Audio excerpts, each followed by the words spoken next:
Il est 18h20, nous sommes le 8 décembre 2023. Il fait plutôt frais. Nous sommes sur le parking de Magic Form, une salle de sport, salle de musculation, de remise en forme. Nous avons ici un Eurizer Go qui vient de la centrale vapeur.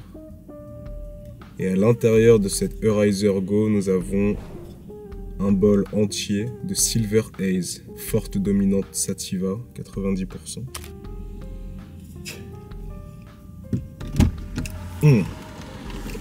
Le goût est vraiment incroyable. C'est pour ça que la vaporisation sera toujours supérieure à la combustion, parce que tu préserves le goût, tu préserves la qualité de ta plante, tu préserves les molécules de THC, tu ne te flingues moins les poumons, tu ne respires pas tout ce qui est carcinogène que tu vas retrouver dans la fumée de la combustion. Tu peux réutiliser ta plante après l'avoir vaporisée, tu peux vaporiser à plusieurs températures, donc t'adapter à la sensibilité de la gorge de chacun et avoir du coup, par le biais du contrôle de la température, un contrôle sur les effets que tu vas avoir en vaporisant.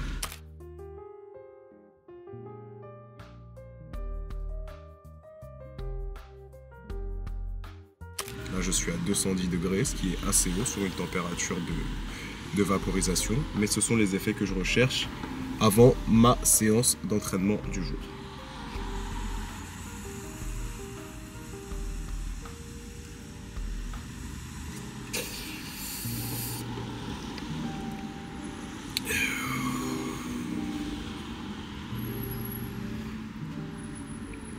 Étant donné que le THC n'est pas brûlé, il est vraiment protégé par la vaporisation et le THC a tendance à gratter la gorge. Donc, beaucoup de personnes fument et se disent « Oh, je vais vaporiser, ce sera rien ».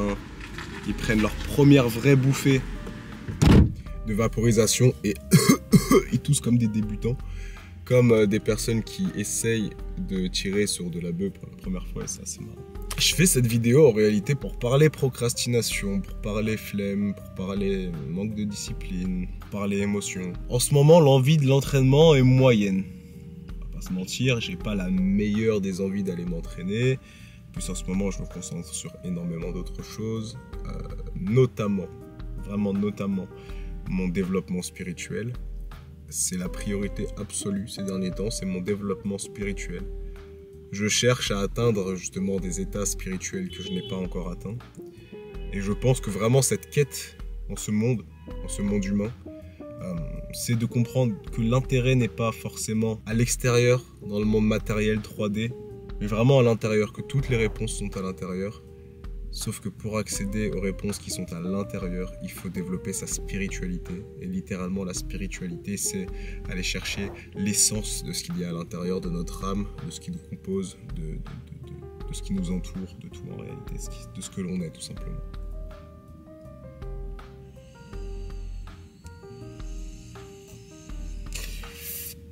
Et plus tu t'intéresses au spirituel, et du coup, par définition, moins tu t'intéresses au physique. Et étant donné que je m'intéresse moins au physique, il est vrai que j'ai moins la hype d'aller m'entraîner, ce qui est vrai. Et étant donné que nous sommes en hiver, qu'il fait froid, qu'il fait nuit très tôt, les taux d'énergie sont plus bas. Aussi, je mange beaucoup moins. Le fait de t'intéresser à la spiritualité, quand je te dis que tu t'intéresses moins au physique, c'est vraiment tout. Je mange beaucoup moins également. La nourriture m'intéresse moins. Je suis dans des états de pensée, de vibration qui sont vraiment différents de ce que j'ai pu connaître jusqu'ici. J'ai l'impression de vraiment grandir, de vraiment mûrir. Grandir au sens mental et spirituel. Et je mange beaucoup moins. Donc même ça, peut-être moins d'énergie pour les séances. Donc en ce moment, je fais une séance, je me défonce à la séance. Je fais haut du corps, bas du corps, haut du corps. Et je recommence haut du corps, bas du corps, haut du corps. Et je les enchaîne pas du tout. Je fais un jour on, un jour off minimum, voire souvent 2 jours off. Donc ça peut faire training lundi, mardi, mercredi off, training jeudi, vendredi, samedi off, dimanche on. Et après, je me repose 2 jours. Des fois 1 jour, ça dépend. Des fois, j'enchaîne 2 jours on. Je me repose 2 jours ou 3 pour compenser. Vraiment, ça dépend.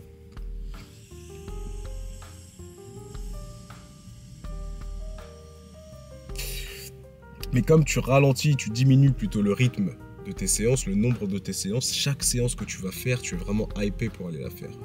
Tu es ultra heureux, c'est trop bien. Tu redécouvres la salle comme si c'était la première fois.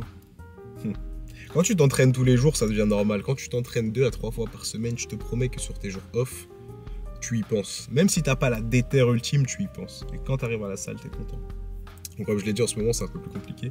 J'étais en plus, il n'y a pas longtemps, en Espagne, à Alicante. Il faisait beau, il faisait chaud. J'étais dans des salles exceptionnelles, avec des espaces extérieurs, des saunas, des hammams, bains chauds, bains froids, tout ce que tu veux. Jacuzzi, piscine, fantastique. Et là, tu vois un petit retour à la réalité. Île-de-France, décembre, le soir, dans une petite ville, dans une petite salle. Et faut rester fort, faut rester déter. Putain, les gens autour de moi, en fait, j'ai envie de remercier quelque part les gens autour de moi qui n'avancent pas à leur plein potentiel parce qu'ils me confortent dans mon idée de fuir cette chose-là, en fait.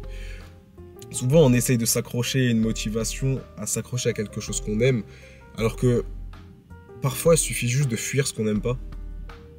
Et ça fonctionne tout aussi bien. Alors oui, le focus est différent, mais ça fonctionne tout aussi bien, voire mieux dans beaucoup de cas. Vraiment mieux. La peur qui est une émotion qui est générée aujourd'hui au sein de la masse quasi constamment par les élites. Et la peur peut te faire tellement de choses. Donc la peur de tomber dans une certaine médiocrité ou dans un certain état dans lequel tu n'as pas envie d'être, ça peut être plus motivant que aller chercher un objectif devant. Il y a beaucoup de gars qui s'en sont sortis en fuyant leur passé, en fuyant leur identité passée.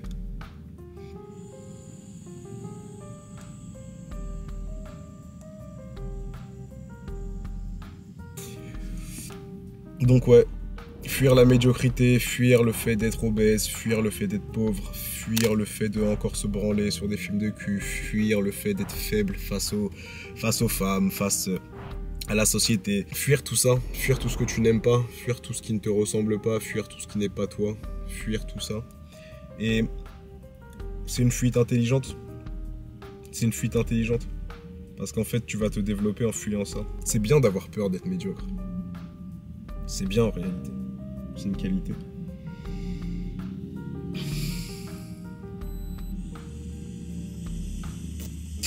Bip de fin, je vais prendre une dernière grosse latte parce que c'est-à-dire que là, il n'y a plus de chaleur qui est générée.